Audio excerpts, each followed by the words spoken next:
Excel PU college ಗುರುವಾಯಿನಕೆರೆ, ಕರ್ನಾಟಕದ number 1 PU college. Admissions open now. ಇದು ಪ್ರತಿ ವರ್ಷ ಕೂಡ ನಮ್ಮ ರಸ್ತೆ ಸುರಕ್ಷತೆ ಅವೇರ್ನೆಸ್ ಕ್ರಿಯೇಟ್ ಮಾಡೋದಕ್ಕೆ ಇದನ್ನು ಪ್ರತಿ ವರ್ಷ ಕೂಡ ಮಾಡ್ತೀವಿ. ಹೋದ ವರ್ಷ ಕೂಡ ಇಲ್ಲೇ ಮಾಡಿದ್ವಿ. ಈ ಬಾರಿ ಸುಮಾರು 13,000 ಜನ ರಿಜಿಸ್ಟ್ರೇಷನ್ ಮಾಡಿದರು. ಆಮೇಲೆ ಟೈಮ್ ಆಯಿತು ಅಂತ ಉಳಿದವರು ಎಲ್ಲ ಹಾಗೆ ಬಂದು ಜಾಯಿನ್ ಆದರು. ಅಂದರೆ 13,000ಕ್ಕಿಂತಲೂ ಹೆಚ್ಚು ಜನ ಬಂದಿದ್ದರು. ಮತ್ತು ಜೋಶಿಯವರು ಬಂದಿದ್ದಾರೆ, ನಮ್ಮ ಕ್ರಿಕೆಟ್ ಪ್ಲೇಯರು. ಅದೇ ರೀತಿ ಶ್ವೇತಾ ಅವರು ಚಲನಚಿತ್ರ ನಟಿ, ಮತ್ತು ನಮ್ಮ ಇಲಾಖೆಯ ಕಾರ್ಯದರ್ಶಿಗಳು ಪ್ರಸಾದ್ ಅವರು, ನಮ್ಮ ಯೋಗೇಶ್ ಅವರು, ಕಾರ್ತಿಕ್ ರೆಡ್ಡಿ ಅವರು, ಮತ್ತೆಲ್ಲ ನಮ್ಮ ಅಧಿಕಾರಿ ವರ್ಗದವರು. ಅದೆಲ್ಲದಕ್ಕಿಂತಲೂ ಇಂಪಾರ್ಟೆಂಟು ನಮಗೆ ಪಬ್ಲಿಕ್ ಪಾರ್ಟಿಸಿಪೇಷನ್ ಭಾಳ ಇಂಪಾರ್ಟೆಂಟು.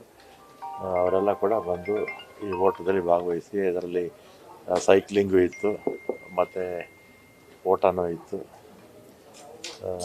ಇದು ಸುರಕ್ಷತೆ ದೃಷ್ಟಿಯಿಂದ ಇದನ್ನು ಆಗಾಗ ಮಾಡ್ತಾ ಇರ್ತೀವಿ.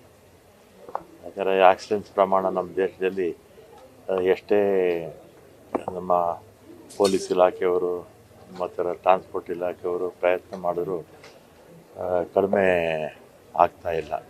ಇದು ಅಂತಾರಾಷ್ಟ್ರೀಯ ಮಟ್ಟದಲ್ಲಿ ಭಾಳಷ್ಟು ಪ್ರಯತ್ನ ಮಾಡ್ತಾ ಇದ್ದಾರೆ ಆಕ್ಸಿಡೆಂಟ್ಸ್ ಪ್ರಮಾಣವನ್ನು ಅರ್ಧಕ್ಕೆ ಇಳಿಸಬೇಕು ಅಂತ.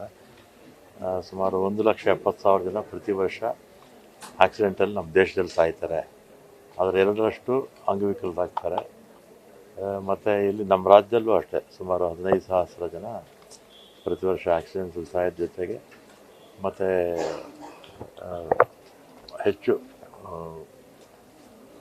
ಕೈ ಕಾಲು ಕಳ್ಕೊಂಡವರು ಜೊತೆಗೆ ಎಲ್ಲ ಅಷ್ಟು ಕುಟುಂಬಕ್ಕೆ ಆಧಾರ ಸ್ತಂಭಗಳು ಹೋಗುತ್ತೆ. ಅದರಿಂದ ಕಾನೂನು ಎಷ್ಟೇ ಬಿಗಿಯಲ್ಲಿ, ಕಾನೂನು ಎಷ್ಟೇ ಸರಿಯಾಗಿ ಪರಿಪಾಲನೆ ಮಾಡ್ತಾ ಇರಲಿ, ಗಾಡಿ ಓಡಿಸ್ತಾ ಇರ್ತಕ್ಕಂಥವ್ರು ಎಚ್ಚರವಾಗಿ ಗಾಡಿ ಓಡಿಸ್ದೇ ಇದ್ದರೆ ಆಕ್ಸಿಡೆಂಟ್ ಪ್ರಮಾಣ ಕಡಿಮೆ ಆಗಲ್ಲ. ಅವರು ಹೆಚ್ಚಿನ ಜವಾಬ್ದಾರಿ ಗಾಡಿ ಓಡಿಸುವಂಥವ್ರು, ಸ್ಕೂಟ್ರ್ ಇರ್ಬೋದು, ಲಾರಿ ಇರ್ಬೋದು, ಅಥವಾ ಬಸ್ ಇರ್ಬೋದು, ಅಥವಾ ಕಾರ್ ಇರ್ಬೋದು, ಜವಾಬ್ದಾರಿಯುತವಾಗಿ ಓಡಿಸಿದ್ರೆ ಆಕ್ಸಿಡೆಂಟ್ಸು ಕಡಿಮೆ ಆಗುತ್ತೆ. ಸರ್, ಶಕ್ತಿ ಯೋಜನೆಗೆ ಸರ್ 5,300 ಕೋಟಿ ಘೋಷಣೆ ಮಾಡಿದ್ದಾರೆ. ಕಳೆದ ಬಾರಿದ ಎಷ್ಟು ಬಾಕಿ ಕೊಡ್ತಾರೆ ಬಿಡಿ. ಬಾಕಿ ಉಳಿಸ್ಕೊಂಡು ಈಗ ಘೋಷಣೆ ಮಾಡಿದಾರಲ್ಲ, ಈಗ ಮಾತಾಡೋರಿಗೆ ಈಗ 2,000 ಕೋಟಿ ನಮಗೆ ಒಂದು ನಿಮಿಷ ಇದೆ ಸಾಲದ ರೂಪದಲ್ಲಿ ಕೊಟ್ಟರು. ಸರ್ಕಾರನೇ ತೀರಿಸ್ತಾ ಇದೆ. ಮಾತಾಡೋರಿಗೆ ಹೇಳಿ ಇದನ್ನು. ಆಮೇಲೆ 1,400 ಕೋಟಿ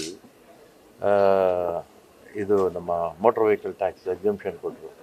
ಅದೂ ಅವ್ರಿಗೆ ಗೊತ್ತಿಲ್ಲ ಹೇಳೋ ಅಂಥವ್ರಿಗೆ. ಆಮೇಲೆ ಒಂದು ನಿಮಿಷ ಹೇಳ್ತೀನಿ. ಆಮೇಲೆ ಮೊನ್ನೆ ಇವ್ರದ್ದು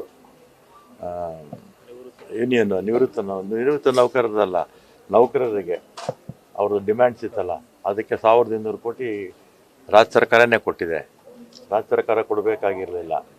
ಯಾವಾಗಲೂ ಕೂಡ ನಮ್ಮ 4 ಕಾರ್ಪೊರೇಷನ್ನೇ ಅದನ್ನು ಬರೆಸ್ತಾ ಇದ್ವಿ. ಆದರೆ ನಮ್ಮ ಆರ್ಥಿಕ ಪರಿಸ್ಥಿತಿ ನೋಡಿಕೊಂಡು 1,200 ಕೋಟಿ ರಾಜ್ಯ ಸರ್ಕಾರ ಕೊಟ್ಟಿದೆ. ಅದನ್ನು ಓದಲ್ವ ಅವರು, ಕಾಣಿಸಲ್ವ ಅವ್ರಿಗೆ ಅಲ್ವಾ? ಆಮೇಲೆ ಹೋಸಲಿ 2,000 ಬಸ್ಸಿಗೆ ದುಡ್ಡು ಕೊಟ್ಟರು, ಅದು ಅವ್ರ ಕಾಣಿಸಲ್ಲ. ಈ ಸಲಿನೂ ಮತ್ತೆ 1,000 ಬಸ್ಗೆ ದುಡ್ಡು ಕೊಟ್ಟಿದ್ದಾರೆ, ಅದು ಅವ್ರ ಕಾಣಿಸಲ್ಲ. BJPಯವರಿಗೆ ಟೀಕೆ ಮಾಡ್ತಾರೆ. ಆದರೆ ಇಷ್ಟೆಲ್ಲ ಸಹಾಯ ಮಾಡೋದನ್ನು ಅವ್ರು ಹೇಳೋದಿಲ್ಲ. ಅದು ಇದು ನಾನು ಇಷ್ಟೊತ್ತು ಹೇಳಿದ್ನಲ್ಲ, ಇದೆಲ್ಲ ರಾಜ್ಯ ಸರ್ಕಾರ ಸಹಾಯ ಮಾಡಿಲ್ವಾ? ಅವ್ರು ಇದೆಲ್ಲ ಕಣ್ಣಿಗೆ ಕಾಣಿಸಲ್ಲ BJPಯವರಿಗೆ. ಹೇಳ್ತೀನಿ ಬಿಡಿ ಅಸೆಂಬ್ಲಿನಲ್ಲಿ. ನ್ಯೂಸ್ ಫಸ್ಟ್ ನಿರ್ಭೀತಿಯಿಂದ ನಿಮ್ಮ ಪರವಾಗಿ.